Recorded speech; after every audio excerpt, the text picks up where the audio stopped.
Yes, hello everybody. My name is Tabea Tietz from FITS Karlsruhe. I'm in the Information Service Engineering team with Harald Sack and Jörg Weitelohnes, and I was asked to introduce the Ontology Development Kit today a little bit, as I've also done it in our group already, and Jörg thought it would be nice to do the same here as well.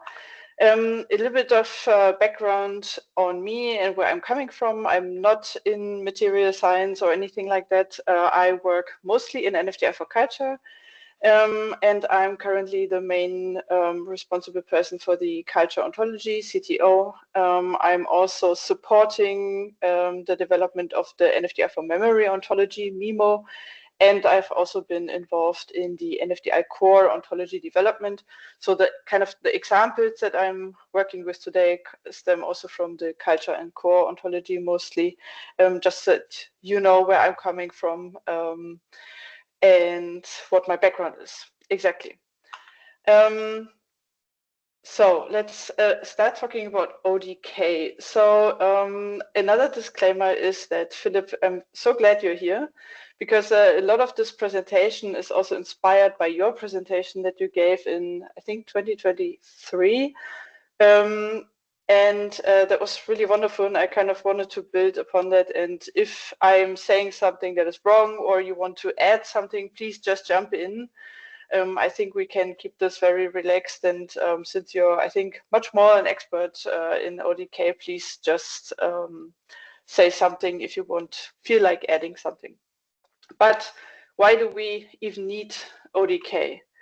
We asked ourselves, also in the team, when we started developing ontologies, how do we get terms from existing ontologies to reuse them, but we don't want to bloat our own ontologies, and we don't want to lose the constraints and the axioms, and how can we also make sure that the imported ontologies are up to date and fit to the OWL profile that we use? How do we make sure that we don't break anything or forget anything when we edit the ontology?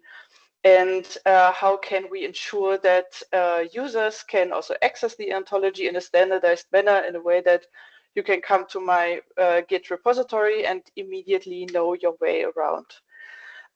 How can we also manage ontology releases, and how can we automate workflows that deal with quality checking, releases, and imports? How can we create a smooth editing process, in summary, also with multiple developers at once? And we came to the using the Ontology Development Kit as a hint from Philip in one of the NFDI working groups, and we're very happy for that tip that we got there, because while I feel like our ontology development process kind of looked like this before, where we were like, oh no, we have to create an ontology, and how do we find out that some definitions are missing, or how can we handle all of the versioning and so on? Now it looks a little bit more like this, because this helps us with the imports, helps us to follow best practices and detect inconsistencies as well. So ODK is an open source toolkit and ontology lifecycle management system for a standardized and transparent development process. The automation that I refer to refers to the import and the release management, consistency checking, reasoning, and also the quality assurance, and helps us to comply to the best practices in ontology development. ODK enables a modularized approach with very clearly separable components. I will also talk about this later, and uses technologies like Robot, Docker, and GitHub Actions.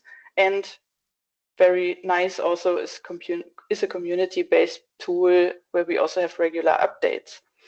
What the Ontology Development Kit is not, and this is also what I've been asked before, it's not a replacement for Protégé. So it's not like we are using the ODK now instead of Protégé. It's they're complementing each other. Okay, but let's talk about setting up ODK.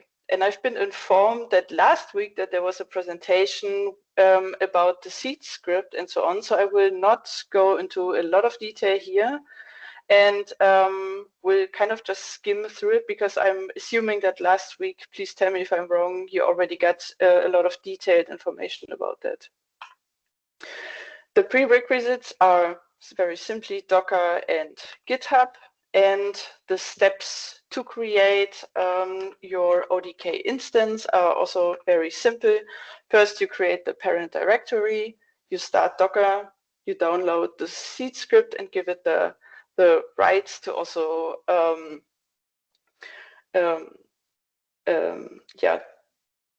to run it. And then you pull the latest Docker image, run the seed script with the appropriate ontology name, and then check and figure the general metadata in the most important YAML file, and then you create the Git repository and push it. So the first steps are actually very, very simple. And very briefly, I will now go into these general metadata and this YAML file. So you can see that here on the right, where in the beginning you determine the ID, a title, the GitHub organization and repository name. So that's very straightforward. The next thing that you can see here are the release artifacts and the export formats.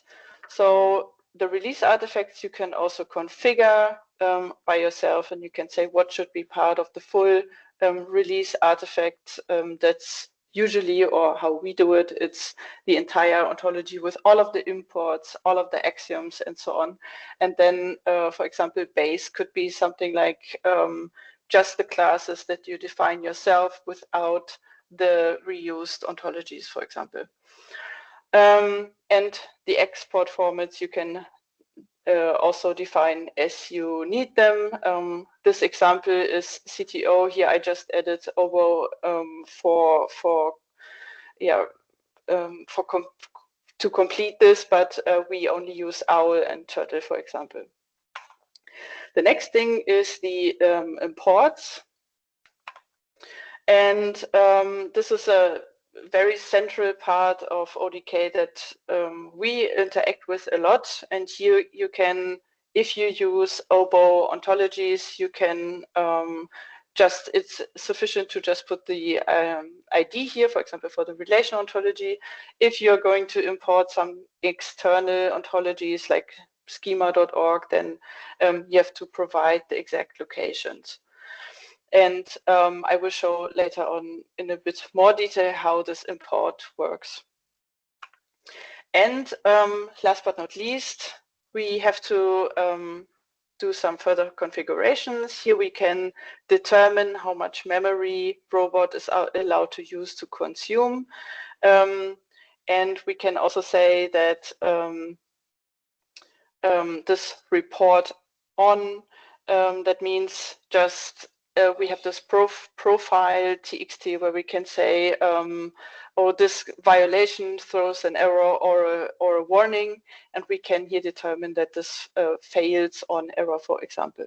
And this reports on the edit file, which I will talk about a bit later as well. There's also a configuration schema page where it is explained in much further detail, and there are a lot of further things that you can configure here. Okay, and once you have set everything up, which is a very easy, straightforward process, then you have in front of yourself the ODK, the workspace overview. You have here some documentation, you have a source directory, and then here are these release artifacts that we have already talked about. Concerning the documentation, this is very nice with ODK. So ODK provides a built-in documentation, and every repository comes with this pre-configured documentation powered by mkdocs. This is very neat. So you can simply use Markdown to extend this and add further descriptions modeling patterns, and so on. It's very easy to publish, for example, with GitHub Pages. And it also comes with a kind of documentation skeleton. So you have the general ODK workflow documentations, how to build it, how to release, how to manage the imports. And then you can extend the mkdocs site on your own as intended and as you like. And this is very nice. ODK also comes with the possibility to very easily also publish this Vidoku, this generated Vidoku documentation, and this is also very nice. But we all know that it's better to have a more detailed, more in-depth documentation about modeling patterns and so on. So ODK provides both, which is very, very neat. And then we move on to the source directory, where we have the metadata, the scripts, Sparkle, and ontology directories. Metadata is especially useful if you would like to submit your ontology to the OBO Foundry. And we will now look mostly at the ontology folder, where we have the edit files, reports, imports, and so on. Okay, so in the ontology directory, you can find this ODK YAML file, which is in our case here the CTO ODK YAML file. And this is the main configuration file, which is handling the imports, release artifacts, and so on. And basically everything starts with this YAML file. And when you run the update repo, then this YAML file is used as a source to update basically the entire repository. This overrides the make file, this can regenerate the imports, can regenerate GitHub action files, and the profile txt, for example. And another thing that we find in this directory are the make files. And if you are a developer for 10 years, 20 years, whatever, then you probably already know what make files are. For me, I came into this, I'm not a software developer at heart, so I wasn't too familiar with it at first. So we have two make files here. One is a global make file and one specific to our ontology CTO. And this global make file is always overwritten and should never be edited manually. And for custom changes, for example, for imports or release infos, we should use the ontology make file. But I always found also that it's nice to actually go to this make file, to the global one, to check if everything is working out and if your processes have worked as intended. And you will find a lot of very helpful information there. Further on, we have the ID ranges OWL file, which you can see here. And this determines the ID ranges for each user who works on the ontology for the active ontology development process. You can see this here. And when you open Protégé and actually work on the ontology, then you can select your user basically, or you can also directly connect this with your GitHub account, and then this works automatically. Another useful thing is the profile txt that you find here. And this is some configuration for the robot quality control process. And this defines these tests and checks that should be applied to the ontology during the development phases and the testing phases. But the requirement for this is that you allow this custom profile here. Otherwise, if this is not set, then this profile txt will be overwritten. Exactly. And what I personally found quite helpful was to set a lot of these violations as warned during the early stages of the ontology development process, and then later on, close to the release, set most of them to error to enable a better flow in the process. And then we have here the CTO edit OWL in this case, and this is the actual editing file, and the editing in Protégé takes actually place here. Exactly. And another very useful file is this catalog XML. Again, if you have a lot of experience in software and web development, you already know what this is, but for those who are not. So this catalog file is important for the import process because a lot of ontology tools, for example, Protégé, tend to fetch the imported ontologies over the web, but this catalog kind of overrides this and points them to the local files that we have determined here. This is good for consistency because then everyone who is using the repository will also import the same snapshot of dependencies.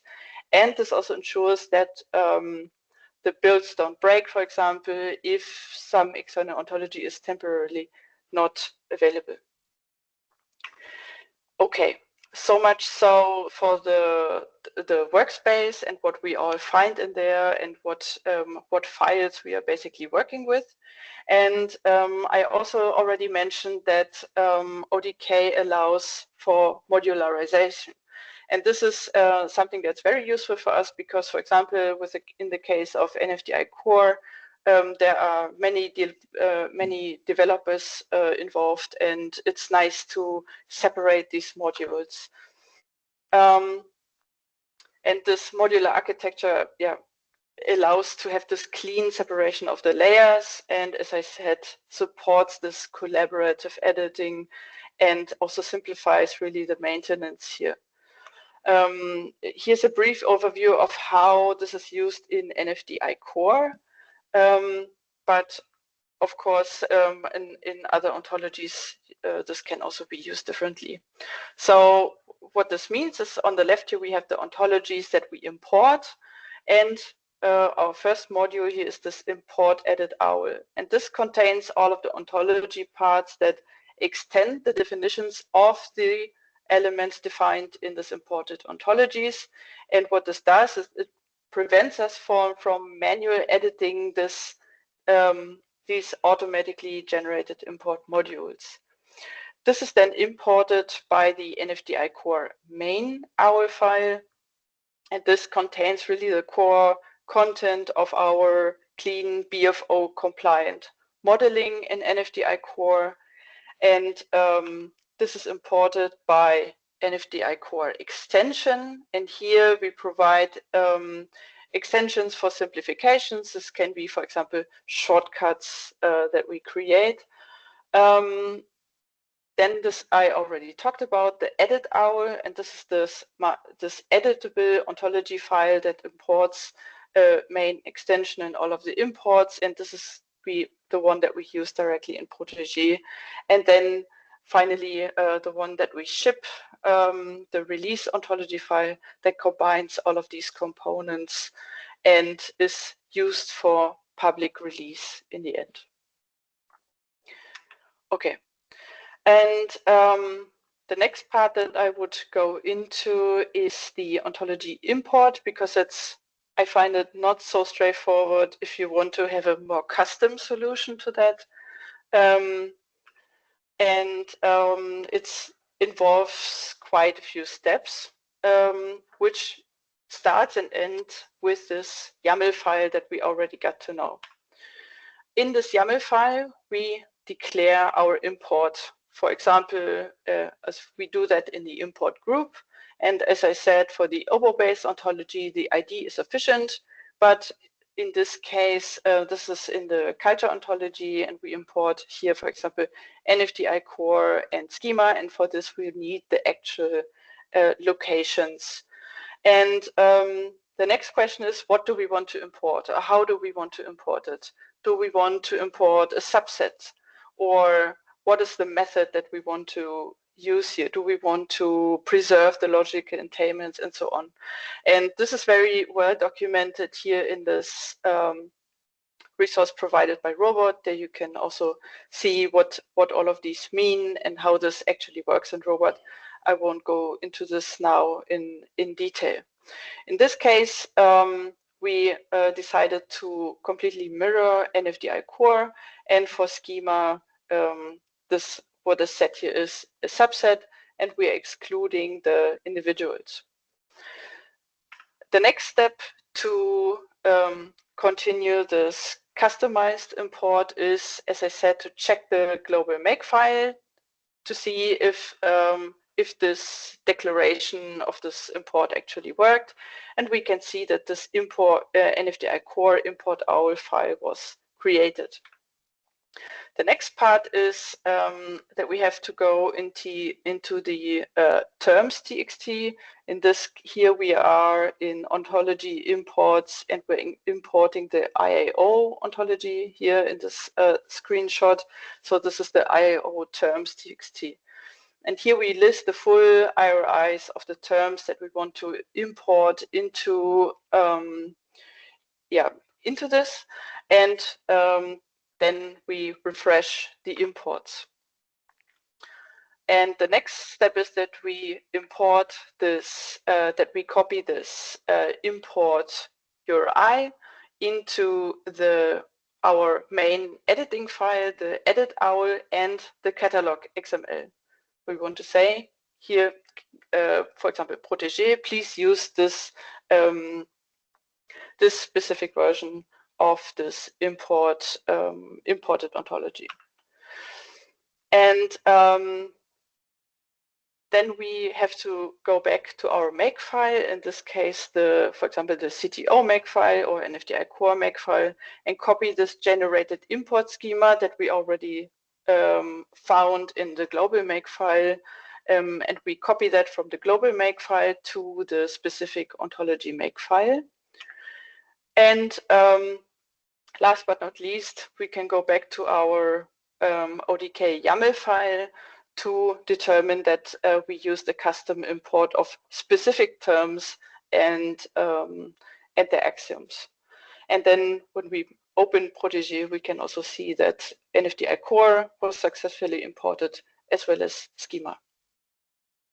This is kind of how it works. It sounds very complicated, but once you get a hang of it and went through the cycle once, it's actually quite straightforward. Exactly. And I think I've used up all of my time, and I came to the end of this presentation. What's missing here is that ODK has received an update or has released an update recently. That means a few of these things changed, and of course, when you start working with ODK now, then you will work with a 1.6. So some of the commands here changed and some other things, but the general principle is the same. Exactly.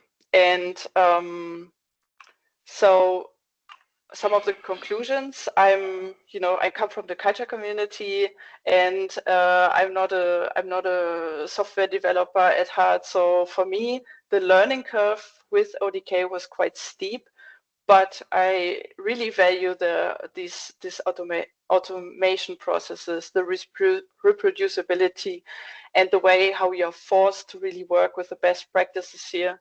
I really value that, and would use ODK basically for every ontology development project that we have, even from the culture background where we don't usually work with OBO ontologies.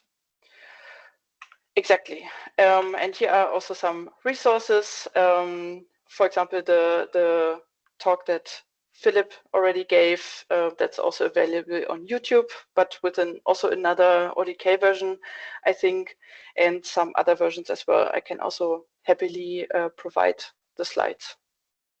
And that's it, exactly.